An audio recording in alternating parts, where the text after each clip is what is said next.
Welcome to Ladies Who Launch, not your average business podcast. Dropping every other Wednesday, Alyssa and Dakota are two successful and opinionated marketing entrepreneurs engaging in insightful conversations with industry thought leaders, as well as casual conversations surrounding our lives as entrepreneurs.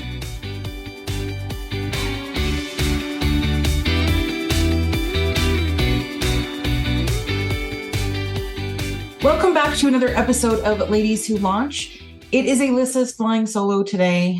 Dakota had a bit of a technical meltdown with her laptop, as it seems to happen on Fridays.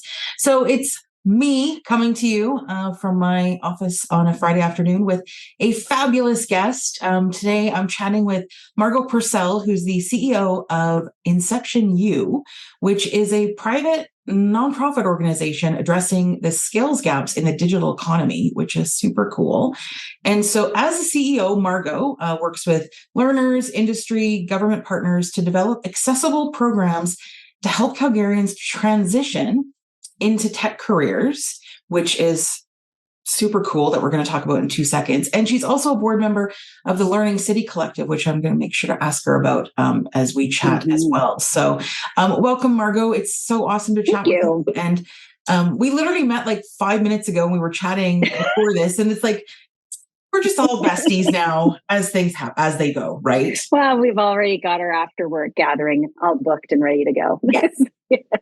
Anyway, welcome. I am excited to chat with you. I have known your comms person, Michelle Skierman, for many years since she worked at Global. So thanks to Michelle for putting us together to chat today, because I'm really excited to learn a little bit more about InceptionU. So tell me about how you created this and got into this sort of tech space.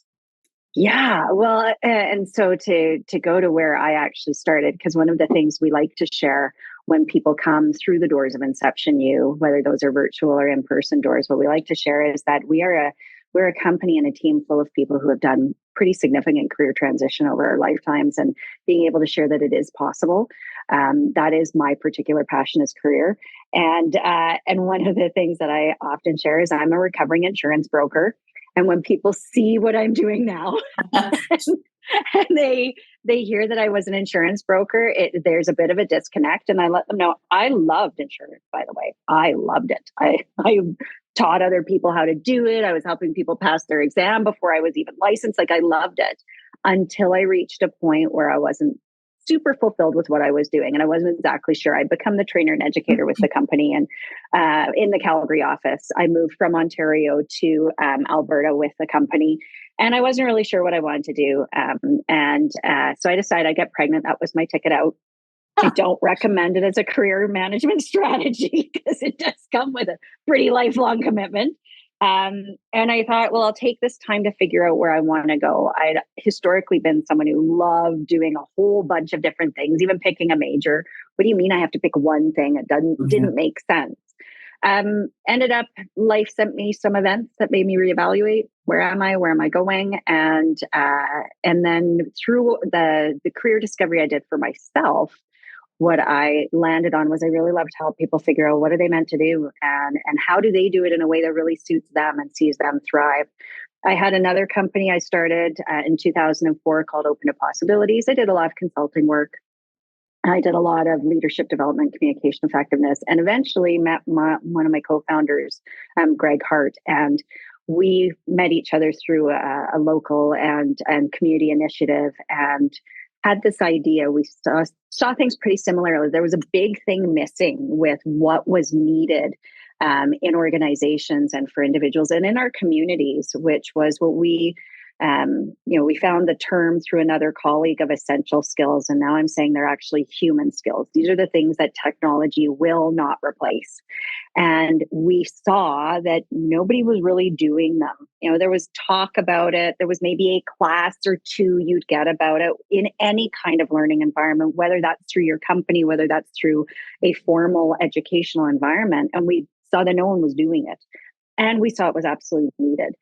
And we didn't, so we started doing some MVPs and so on. And where the real opportunity came for InceptionU was the downturn in Calgary and in Alberta. when the downturn hit, the kind of work I was doing with my company, Open to Possibilities, it was the first thing cut. Like, team building and communicate, that's all soft skills. That's all nice to have, not need to have, cut. And as the downturn went as long and as deeply as it did, what we started to hear was people saying, if we don't do something different, this place is going to die. And just waiting for it to bounce back was being seen and recognized that that's not going to work here.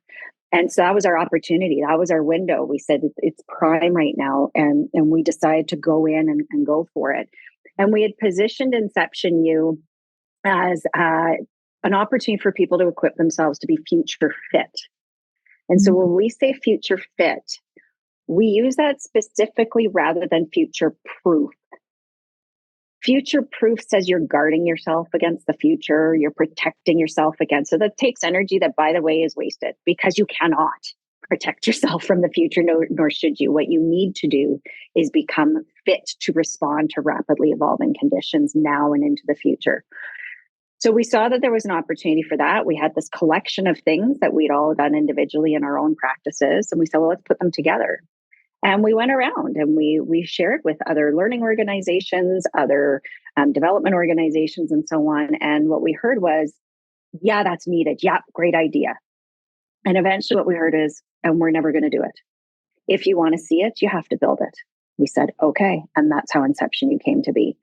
We know humans often need to see something to believe it. You can talk about it. And if it's theoretical and conceptual, we are very drawn to what we know. And when we see something, then we can know it. So we built InceptionU so that people could see that there was another way of learning and another way of being in the world that they could discover within themselves and then put out in the world. That's how InceptionU came to be. We started about a year of MVPs starting in 2017. Where rubber really hit the road was with the intense need in Calgary for software developers. Right. Like many other centers, constantly not obtaining the talent, and the talent was getting taken to other places and other locations. And we also saw that there wasn't, at the time, there was little, if to nothing available that was accelerated learning, like shorter form programs. And so people who wanted to be able to transition into tech and innovation, who didn't have 1, 2, 3, 4 years to stop, get educated, go back, had little option here. And what we proposed through some meetings that my co-founder had with folks at Rainforest, Alberta, and said, there was this talk about we should do an accelerated or a boot camp was what they were referring to them at the time. And what he proposed is, what if we built a different kind of software developer here? What if we helped people bring amazing thinking, amazing depth to understanding the problem before they start building the solution? What if we did that? And that's where the opportunity came about, where we said, okay, we'll do a full stack developer program where all of these human skills are completely interwoven with the technical skills. They're learning how to apply them in that field while they're building that capability. And we are now currently in cohort 11. So that first cohort started September 2018. 11 people took a program that had never been run before by people they'd never heard of. And we're now into cohort 11. And we've launched a second program as well, which is tech adjacent. That's taking all the learning we've done over those 5 years and now starting to say, okay, so what other technical or domain specific capabilities are needed? And can we provide opportunities for people to equip themselves with? Wow. So are the types of programs, are they for people who are currently working? So are they online, or there's flexibility with their completion? That's where we're heading now. So Okay. up until currently right now, our programs have been in person, full time. There's been opportunities that we've been able to generate where people who are unemployed or perhaps underemployed can have their program fees paid. So a lot of the people who've been through our program have been people who are in transition by choice or often not. And it was created, especially again, the downturn. How do we take all these highly capable, highly competent people and provide an opportunity for them to equip themselves to transition into an industry that needs the talent and is growing? And so that's what it's been up until now. Now, what's changing is for our second cohort of our tech adjacent program, we are going part-time and virtual so that people, and it is tailored, the grant we receive for that is tailored towards people who are unemployed and underemployed. And we are now shaping the learning experiences to be online, active, engaging, and to be quite immersive and highly connected, even with people being remote and distributed. And so that's going to start happening with the launch of cohort 2 in February, is taking it and shaping it so people can be working, so that they can meet their needs while they're equipping themselves to be able to transition to something else. Wow. So launching with a downturn, I mean, obviously anybody in Calgary knows what that was like and getting through that piece, but who are the people that you're seeing now coming through the program? Like, is it a mid-career people, or is it later career people looking to just change their career completely? What is sort of the makeup of the cohorts? I would say the majority remain people who are mid-career in some way. That's a combination of two things. One is some of the funding mechanisms that are available for people in transition, and the nature of how they've ended up becoming unemployed or underemployed. And the other one is that tends to be what we've seen is that people are asking themselves those kinds of questions at that age and stage of their career. That being said, so that would be a majority of the people, I would say, have probably around at least 5, if not 10 to 15, 20 years of experience and are looking for what might be next for them, and taking that opportunity of a perhaps forced pause in their career to really do some things differently. And we've had people from 19 years old to 65, same cohort. Wow. We are also seeing a really broad range of people who identify as female, people who are newcomers, immigrants, otherwise underrepresented groups in tech and innovation, youth, people who are maybe a little later career and are saying, okay, now what? And going into tech and innovation allows them to bring all of that experience as this value add to adding on these technical skills. And it's that diversity of backgrounds, industries, perspectives, levels of experience, kinds of experience, types of education. That diversity is actually what generates even deeper learning. It's also what we're seeing is for the software developer program, which is the one we have the most experience in, it produces better tech. Right. Because they're exposed to different perspectives. And so you'll hear someone in the team projects, they'll say, you know what, in the restaurant industry, we would do da, da, da. And someone else would say, you know what, in the pipeline industry, we would do da, da, da. And now they take those experiences, they combine them together and they create a new approach that wouldn't exist if those people with those diverse experiences hadn't come together. It's pretty fascinating and sometimes pretty magical to watch happen. Yeah. I mean, I think as society now, I think everybody is sort of hitting that point of like, is this really what I want to do for the rest of my life? Or you sort of hit that. But I know in talking to like friends and colleagues of mine that everyone understands the drive towards tech. And I know in Calgary specifically, they're investing a lot of money into platform as a tech incubator and tech education, trying to lure tech companies into the city. But there's still a bit of a intimidation factor. Like even for myself, who works for myself and has to sort of advise clients on very basic tech related things, I sit here and think, well, geez, even I should learn more, but I'm intimidated by it. And so the fact that there's InceptionU and that its purpose is for people as sort of a continual learning process, I think that helps take some of that intimidating wall away. Yeah.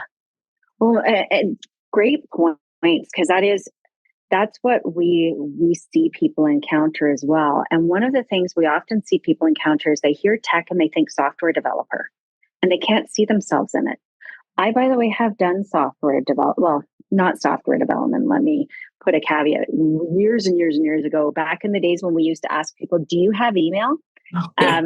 I remember my older brother, who is a computer guru, he said, "Hey, why don't we start this web development company?" And he said, "You'll be the developer." I was at home full time with our older son, and he's like, "You can do it between naps." He was a great sleeper, so I really could. And so I did some of that. And you know what? I despised it. I can do details. Fine detail drives me batty. And over time, I actually make a ton of mistakes. And I wanted to poke my eye out with a pencil. Why isn't this page showing up? And my brother would look, line 76, you missed a backslash or a front slash or whatever. And I'm like, really? Like you were actually coding. Nothing shows up. Like I was actually HTML. HTML, yeah. Yep. He wouldn't let me use Dreamweaver at the time. He's like, "No, that's cheating." He mailed me his HTML textbook from the University of Waterloo. And I said, "And what am I supposed to do with that?" He's like, "Read it." Oh, so it is intimidating. And if you think that's the only pathway in and it's going to be nothing but misery, you can't see a place for yourself in tech and innovation. And that's actually one of the reasons we did start the Tech Adjacent program. There are so many pathways in. There's a certain level of digital competence that we all really do need to have, and that many of us have a lot more than we even realize, because we carry computers in our pockets, right? Yeah. Like we have more than we realize. And so it's partly dispelling that myth that you have to be a software developer, you have to be able to code to be in that digital sector. Not at all. Just like any other company. And in Calgary, I like to point out, hey, do the energy companies only have petroleum engineers? Right. Because if they did, they wouldn't have gotten far as a company. No. They also need all these other things that go around it and through it and so on. And what's the level of digital understanding you need to be competent in there? Well, you're bringing stuff that the tech team doesn't have. And maybe it's not only going into a tech company, because every company will be a tech company to some degree. We are all digitizing. So what's that level of competence that you need to have to be confident in your capability of being now and into the future? And that's what we work to help people equip themselves with that. It's not about us being the smarty pants at the front of the room and telling you, here's everything you need to know. Our role is to create the conditions for you to go as far and as deep as you can with your learning, for you to identify what is great fit for me, and then add those skills and competencies to what you already have. And Michelle laughs at me. So our shared friend Michelle laughs when I get on one of my many soapboxes. And one of my big ones right now is I would like to eliminate the terms reskilling and upskilling. Oh, yeah. Reskilling says, or like upskilling says your skills aren't good enough. Yeah. Reskilling says your skills are no good.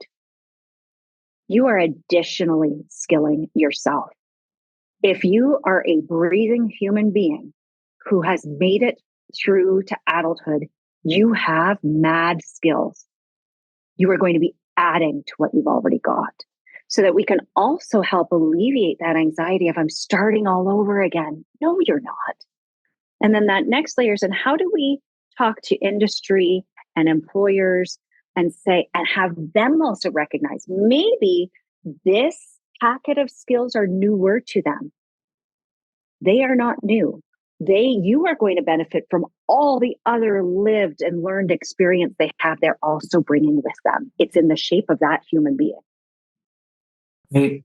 Yeah, I totally agree. And I think in this, where we are is in our world and all of that, I'm a huge proponent of continual learning. I don't think any of us know everything, nor should we think we know everything. And as everyone's career progresses, you have to gain skills elsewhere. I mean, Remember when we entered the workforce and we were still faxing things like, oh my gosh. and then we all had to learn how to use emails and stuff in workplaces and how to use the internet and all that. And now like millennials and Gen Z that are coming into the workforce know all of that, but they're maybe lacking the soft skills, the people skills, how you actually work with people, all those sorts of things. But yet, I'm liking seeing, I mean, which is terrible grammar, but the fact that those Gen Xers and older millennials that are continuing to learn, we are the ones that are sort of pushing the corporate landscape now in terms of what is expected or how the corporate world views people changing or adapting or shifting their careers mid-career. I don't think anyone now is looking at anyone who is at management or director level corporate and is thinking like, that's where you should just stay. Like, whereas 30 years ago, that would have been like, oh my God, you made it to a director level. Like whereas now it's like, no, this isn't the end of your career because you've made it to a VP or whatever. You have to continue to adapt to do more or different things and bring different things to the table. And the landscape of work now, quote unquote, work is so much different that I think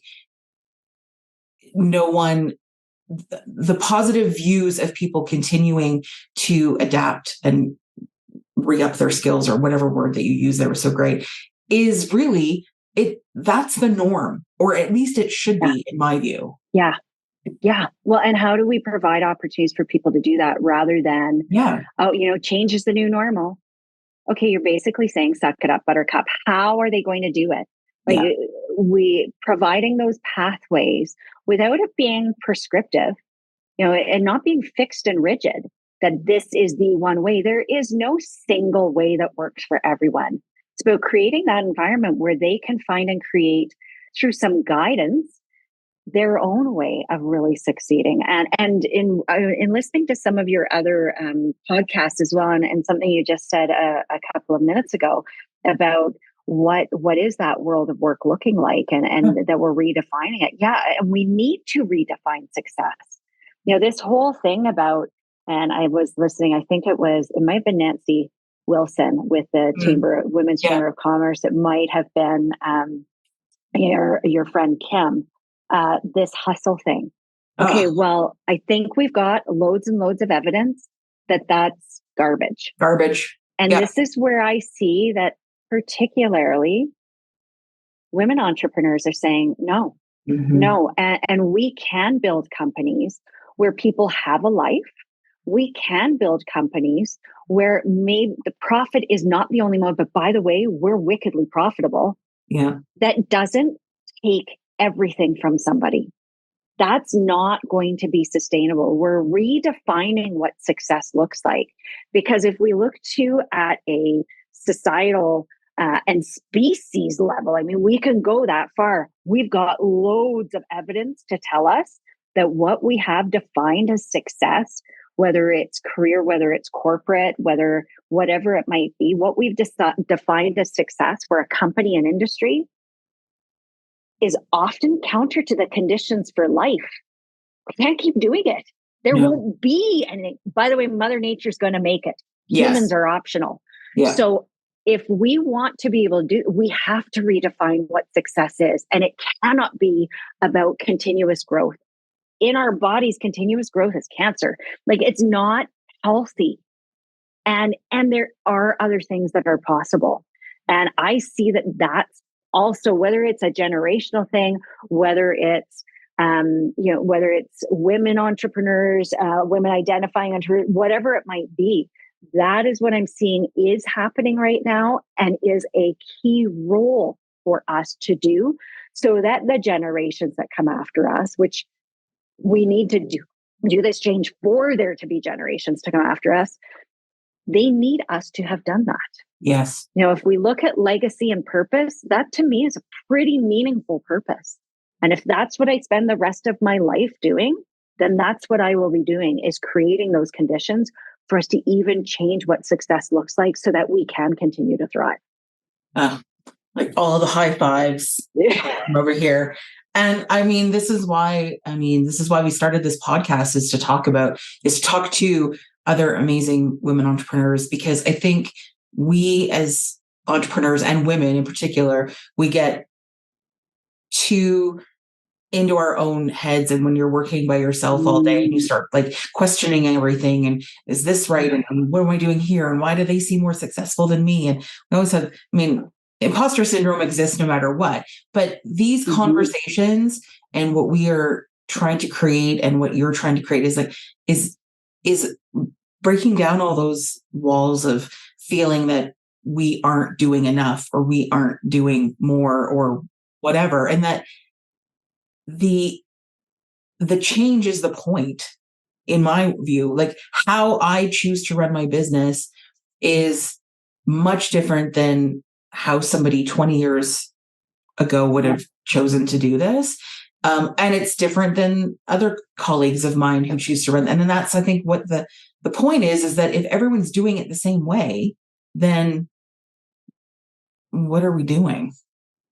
Well, and even exactly. And even when we look at and talking about manager director, right? So if we look at traditional success metrics on a career level, it's getting one of those positions, right? Yes. Except there are less, as we continue up the chain, there are less and less of those roles moving up. Yeah. We've consistently only seemed to reward career progression. And what does it look like to reward career mastery? What does that look like? And what are those metrics that we can be taking and working with and acknowledging and recognizing, so that we can again redefine what that looks like for success? And I look at, I've been asked a few times, what led you to where you are and so on. Well, I am a rule follower. And I was laughing when I was listening to yours and Kim's conversations. Yeah, we did what we were supposed to do. Yep. I'm a rule follower with a rebellious streak, though. Mm-hmm. I will do what I'm supposed to do. I will do what I'm, or I have. Yes. I have. I'd like to say I think that the rebellious has taken hold much more. And I know something else is possible. So I'll do what I'm supposed to do and what's been laid. And then I go, yeah, no, that's never going to generate what I know is possible. And then I bust it. I don't bust it for the sake of busting it. Like this whole disruptor thing. Okay, did you think of the implications of just disrupting? Did you think of that? And all the carnage that we're seeing. And I can point to many large companies to show how that disruption without thought for the system effects has been disastrous. So let's be thoughtful. Let's actually really look at what's the purpose of what we're trying to do and how we're going to do it. Let's do it meaningfully, not mechanically. And let's take into account the effects, because it's all interconnected, whether we want to acknowledge that or not. And my co-founder talks a lot about this. There are no unintended consequences. There are just consequences. Yeah. So we need to, and there are no unintended effects. There are simply effects. So we need to build those capabilities for us to then take meaningful, wise action in the things we're building, or we're just going to cause more problems. And so that there's no one moment I can point to that led me on this. It's a series of moments. I've had some significant moments, though, that I can point to. And one was 2018. And it was funny because Nancy talked about that's when the Canadian Women's Chamber of Commerce started. Well, it was January 2018 that I made a firm and a very conscious decision that if it scares me and it's not life-threatening, I say yes, because there's something for me to learn. And it might be uncomfortable. Uncomfortable, as long as it's not life-threatening, doesn't mean it's unsafe. Another significant moment, or I guess accumulation of an experience I had, I got to go and be an expert in residence in 2019 at the African Leadership University. And I was watching all these young people who have had incredibly amazing, sometimes unbelievably challenging journeys to get to where they were. And when they had graduated, were probably going back to some incredibly challenging journeys. And they were committed to doing hard things and changing the way things are for themselves and others around them. And I watched that and I thought, who am I serving in doing things incrementally and staying that imposter syndrome? Who am I? What am I doing in allowing the imposter syndrome to live me? And I came back and I declared to all the women especially who were in the program at the time, and I said, I'm not staying small anymore. Full stop. Wow. I love that. And Not those two small. things combined. Yeah. Who are we serving and doing that? Yeah. And in those two things combined, I saw changes in my business. I saw changes in my life. I've seen changes in me, and in my family. And if that's what I serve, is to be that role model in those ways to people that I care about, fantastic. It doesn't mean I don't make mistakes. In fact, I make even more than I ever used to, but they're not failures. I share with people and I acknowledge them. I'm like, hey, I'm never going to learn anything. I don't use the word never, always, must, often. And I will use it here. I'm never going to learn anything if I can't be vulnerable enough to recognize I have a lot to learn, which also means being vulnerable enough to acknowledge when I've made a mistake. And as long as I learned from it, it wasn't a failure. Yeah, I'm in the same boat. I don't view anything as a failure. I mean, I think that's something that's an old school thing that we grew up with, that you failed at school or you did this. But we all have to do that.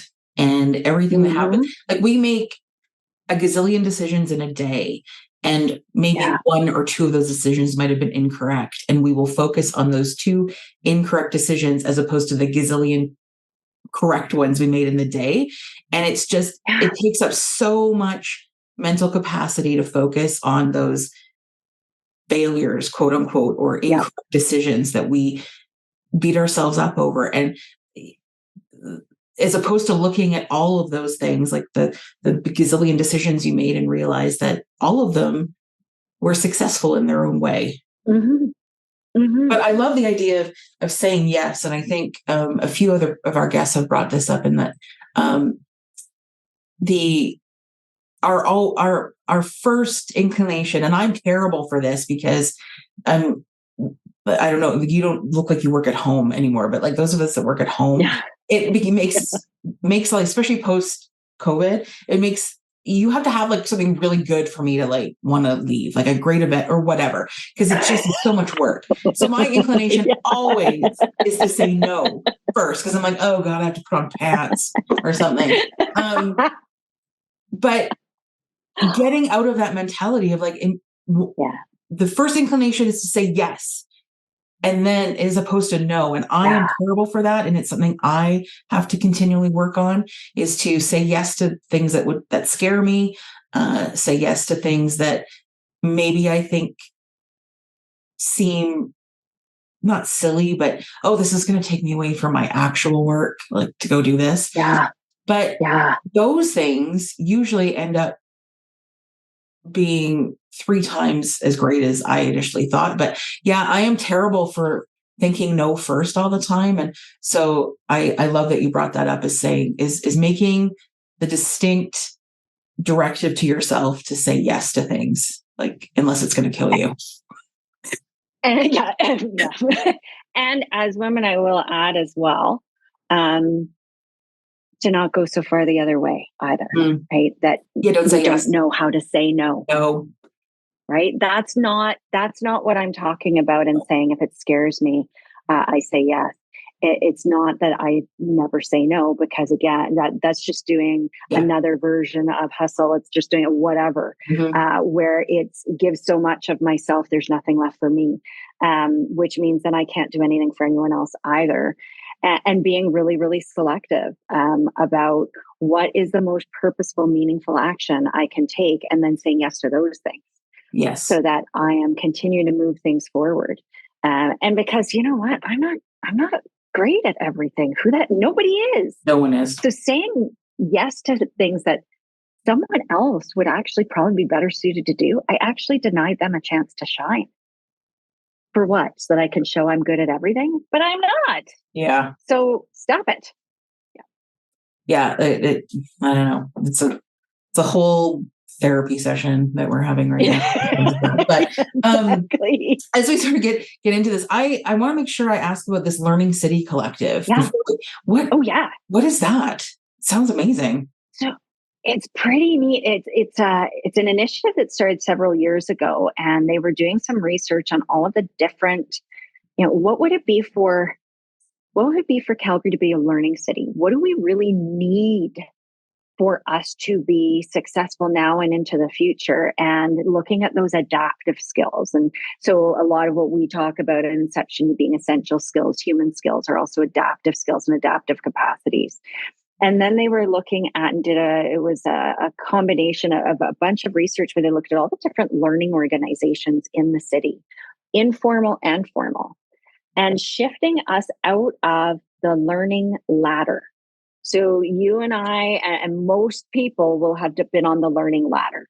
Right. And for volumes of people in mass education, we absolutely need to. And if we think of where education started, was about reducing and hopefully eliminating mass illiteracy, which has been done. And doesn't mean illiteracy is gone.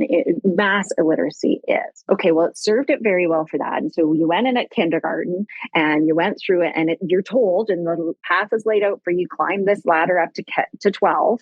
And then if post-secondary, and you climb that ladder, except that doesn't equip us for what we actually need now, which is that ability to learn how to learn, that ability to figure it out for yourself. Because things are changing too rapidly for it to be a formal thing where someone tells you what you need to know, and only after you've been told what you need to know and you pass the test that shows that you know what you need to know, then can you do it. We actually need something very different. So the LearningCITY Collective is about really looking at a learning climbing wall. That we can, through a collective and collaborative effort, become a learning city where informal and formal learning opportunities and learning organizations and experiences count, where you can create your own learning rather than it being pre-laid out for you. So perhaps your learning was, you took a course through an organization. Oh, and then you volunteered at Folk Fest and you learned how to do project management or volunteer management because that's what your role was. And then you did a project over here through your work. And it's that collective experience and learning that you did, and how can you demonstrate what that is. And so the LearningCITY Collective, the aim is also to do the research and the action in behind that's required for this collaborative endeavor across all of these organizations, including employer, community, and so on. And then looking at what does it look like to have a way to demonstrate that is not about a specific learning institution and body giving you a certified demonstration of competence. And so what does that look like? And having perhaps, and Dr. David Finch from Mount Royal University is one of the key people in behind it. And he talks about, we already have an example of this in the world, of where there's all these different learning organizations that do all the learning opportunities. And there's a separate body that says, yes, here's the certificate that says that you're capable. We all have, for those of us who have driver's licenses. Right. So the body that says, yes, you are capable is not the one getting paid to do the learning and the instruction. They're completely separate. So what would it look like for us to have something like that on a full-scale learning, for any of the learning that we all do? Because there's not a single pathway that works for everyone. Right. And so if I took a course here and then I engaged over there, and that collectively, I then can demonstrate that I've got what you're looking for, whether that's in employment, whether that's as a client. Yeah, I love that. I just think this archaic notion that you have to have a piece of paper, you have to, in order to, it's that old adage of like, how do you get experience if you don't get hired, and how do you get it hired? Yep. Right. It's this hamster wheel of crazy. But I love the idea of especially for marginalized communities and New Canadians and that, where they are involved in their community on a daily basis doing potluck. Like that's how they create their own community, right? That those things are recognized as legitimate competencies, like women who are, or not just women, but like people who are putting together like mass potlucks for their community of 400 people, and they're cooking for all these people and organizing all of that's a huge undertaking, and that matters in some respect, right? Like that if you're going to try to get employment as a bank teller or something, like to get in the door, it's like I organize like 80 kids at after school care for my community, like especially in the way it's set up here, where those that are coming into Canada, their educations or their skill sets are not necessarily recognized by our whatevers, overlords. So we have these amazingly educated, brilliant people who are driving taxis, and I mean, all of that is valuable, but yet how can we help them utilize the skills, not just the skills and the education they've acquired in their home countries, but the things that they're doing here that aren't necessarily educated papers, but they should factor in the same way. They count. Yes. They absolutely do. And that's one of the outcomes that I get really excited about the potential for the Learning City Collective and shifting towards something like this. Is it doesn't matter where you've come from. It doesn't matter whether it's an industry, a country, a city, or whatever. You have no network, no relationships, no anything. It doesn't matter. You can demonstrate that you've got what they're looking for. And that way, if there is some transitional learning that needs to happen for someone to learn a different context, well, that's actually quite easy. We continually put all these barriers in everybody's way. And then often our if your past gets recognized, well, that's defining your future. Well, then I would be still in the insurance industry, which that wouldn't have been a bad career. It wasn't the career for me.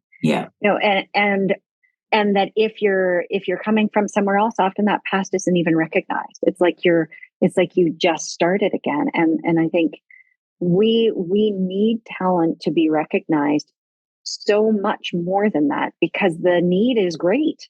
The jobs are unfilled, and it can't always be about years of experience. I have seen postings for an entry-level position, that requires 3 to 5 years experience. It's ridiculous. So what are we going to start neonatal job postings? Like, what is this? It makes no sense. And we've got to get out of this cycle of, well, there's not the talent. And then the talent isn't here, and the talent saying, and I can't get seen. And so nobody's getting their needs met. Well, that is the definition of insanity, is continuing to try and do the same thing over and over and expecting something different. And so we have to make some meaningful changes that are very thoughtful and thought-filled, and that we are taking the whole system into account. So we are thinking of the effects and not just blowing something up, because something will grow back. It may not be what we want. Right. So we really have to be equipping ourselves with the ability to do this. And then the relationships and connections across an organization, across an industry, across our community, that we can actually have the people involved that need to be involved for this to happen. Yeah, it's so true. And I mean, it's sort of been a struggle that I've seen, even just through the pandemic. And I think I've ranted about it on this podcast before, about how much the workforce changed through COVID, right? And everyone worked from home and realized that, you can do all this from home and blah, blah, blah. But as soon as everything started to sort of open up and people were able to come back to an office or whatever, companies reverted immediately back to that old style of work. And it's like, I need to see you, blah, blah, blah. And how many job postings I saw as someone who's a consultant, and is like, all of these jobs can be done A, at home, or B, not by a staff. Like, you can hire external people to manage these things. Like, you are making them full-time jobs, but They're really not. But it was this immediate sort of pullback to like, oh, what we know, because everyone had gone through this massive shift, and employees were like, this is awesome. I can do work from home. Like, it's clear I can do this. And then suddenly all these companies are like, no, you need to come back. You need to come back. And people are just like, no. So for all the sort of 3 steps ahead we take, there's always like 2 steps back that we end up reverting to. And I was anticipating a sort of continued massive employment shift, or how people were doing work. But we know that, we see this as people outside of it, or as people who lived in it. But it's getting the actual people here, like in charge, like the CEO or whatever's, to understand the shifting expectations and the shifting market of what people see as work and how they want to do their work, and all of that. It seems like there's a huge still dichotomy of what employees want versus what the corporation wants. And and it's just becoming more antagonistic, I think, than it needs to be. And it's such a complex challenge, and I get it. And I get it. You have real estate. You need to like justify your real estate. Sure. And one of the factors I see is at play in some of that as well. And one of many factors is that fundamental lack of trust and relationship we have. I need to see you to believe you're doing the work. Yeah. And so what is it to trust first? And only if that trust gets negatively affected to then take that as a data point to perhaps make a different choice. One of the companies that I do work with, I work with their product is Lumina Learning, and they recently did a pretty significant study on this. And I remember at the beginning of the pandemic when people were like, downtown's dead, where everybody's going to sell and nobody's ever going to work on it. I said, garbage. People like me, no, do not make me work at home all day, every day by myself. I know, that's the thing, right? I need people. Yeah. And I like it if I don't have to haul downtown every single day. And so what they did find is what we were kind of predicting, my colleagues and I, early on. You're going to have a group of people that only want to be back in the office. Like, please let me go back full time. You're going to have a group of people who never want to go out of their house. They want to work from home remotely for them. That's it. And you're going to have a big chunk in the middle who want the flexibility of both. Yep. And that's exactly what their research found. I think it was about 12% wanted to be full-time in the office, about 11% wanted to be full-time at home. And everyone else wanted some degree, whether it was some time working remotely, whether it was a lot of time working remotely. Everyone else wanted a degree of a combination of both. That's a challenge for companies to figure out. Yes. And we need to figure it out. Yeah, we do. We do. And that's part of... go ahead. No, you go ahead. Well, and that's part of where that tech adjacent program comes in too, right? Is that we were forced to have to figure out online and how to do it. And it was not pretty at first. It really wasn't. It took some time. We were forced, like many other learning organizations and companies, to figure out how to do this virtually. And so when we started looking at not only different pathways into tech and innovation that don't involve becoming a software developer for the swaths of people who have no interest in being one, and creating more pathways that have less barriers to entry into tech and innovation, we also looked at, if you can work from anywhere, you should be able to learn from anywhere. Right. Why do you have to leave your community, your support system, and everything else to go to often a bigger center in order to do the learning and then go back and restart your life? No, we need to be able to do this well. And then how do we do it in a way that people can still have a livelihood while they add these skills on to be able to go into some other areas and become more future fit? And so that's where tech adjacent came in with another innovation that what we wanted to do. And this is Margo, another soapbox. I have so many. I'm so sorry. That rather than you do that discovery and that career discovery through the learning, like you take the program and you only find out once you're in there if it's right or not. I've watched people internalize that. Right. There's such a human toll to that because they get in and it's simply career mismatch. It's simply poor fit. except they're having less success, or it's at a very high cost to them to get success. I watch that it gets internalized and that the confidence goes down and they think it's something wrong with them. Rather, what we proposed is that they come in and they do deep self-discovery and intense building of these absolutely essential and human skills first.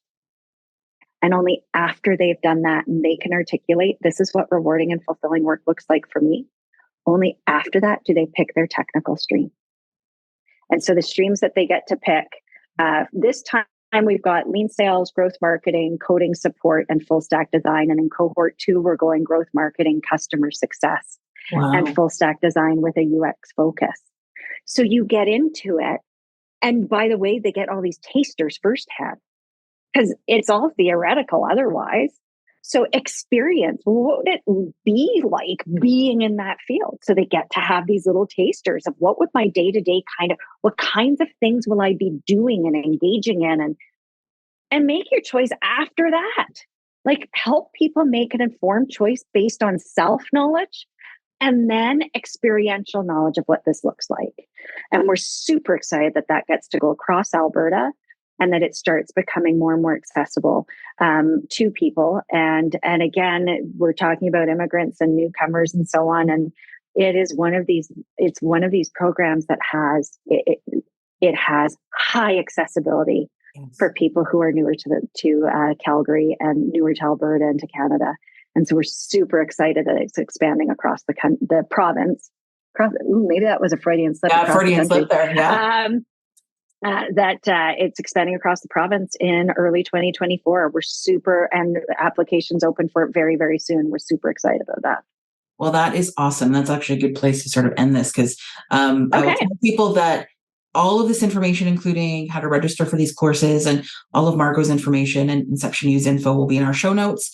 So go find out how to register if you're looking for career change or you know anyone who needs or is interested in getting into the tech space or tech adjacent space, because I think that's really cool. But as we wrap this up, because I've taken up so much of your time, and I'm so sorry that, just as I said, I love talking to amazing women. So I've taken up so much of your afternoon. But clearly, I'm not at a loss of words either. So As we wrap up, we always like to ask the 2 questions to our guests, just to get a sense of who they are as people. One is, what are you reading right now?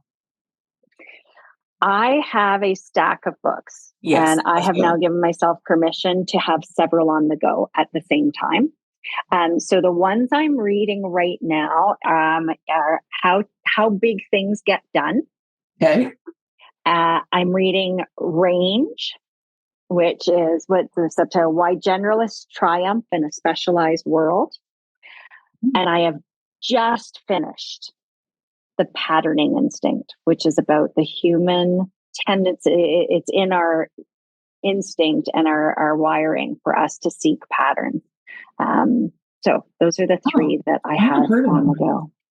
Well, I will put the links to these books in the show notes as well, so people can check them out. I think I have the audio book of Range. I haven't listened to it yet, but I know I have that in my audio listing. But the other 2 I haven't heard of, so that's awesome. And the last question I'm going to ask you is, what or who is inspiring you right now? I am inspired by people who are builders and who are doing what they say. And right now I'm particularly inspired by 2 female entrepreneurs that are local, that have built purpose-built and mission-driven companies and are knocking it out of the park. And so that's Amanda Hall, who's the founder and CEO of Summit Nanotech. And so it's clean energy and being able to extract lithium in an environmentally sustainable way. And Bobby Reset, founder and CEO of Virtual Gurus. What I see about how they're doing it, they've built companies people want to be in. Mm-hmm. They've built companies that attract people who are as driven by their mission as they are. And they are showing people that you can do it and be profitable, that it's not or thinking. They do everything with and thinking. And I'm so inspired by them. And on top of that, Bobby this summer went on LinkedIn and sharing, and by the way, do it and take care of yourself, and you can. And really looking after herself and taking time off. And one of these people who is busting that hustle culture for us to see and make it that, again, more people can go on this entrepreneurial journey, because it doesn't have to be at the complete sacrifice in yourself and those around you who matter to you. Oh, so brilliant. Thank you. I appreciate your time today. As I said, I did take up a lot of it, but I think you're just amazing. And it's amazing when Thank you. I always feel so great when I meet people and I immediately am like, you're my people. And I have never been in person, but it's just like within 5 minutes, I was like, oh yeah, Margo's my people. Totally. And so I'm so glad that you shared your time with me this afternoon. And I'm sure all our listeners, we're going to get tons of great responses to this. And as to everyone listening, catch us on the next episode of Ladies Who Launch. Thank you for listening to Ladies Who Launch. Join Dakota and Alyssa every second Wednesday for more conversations and interesting guests. Be sure to give us a 5-star rating and connect with us on Facebook and Instagram. If you send us a question, we may answer it on a future episode.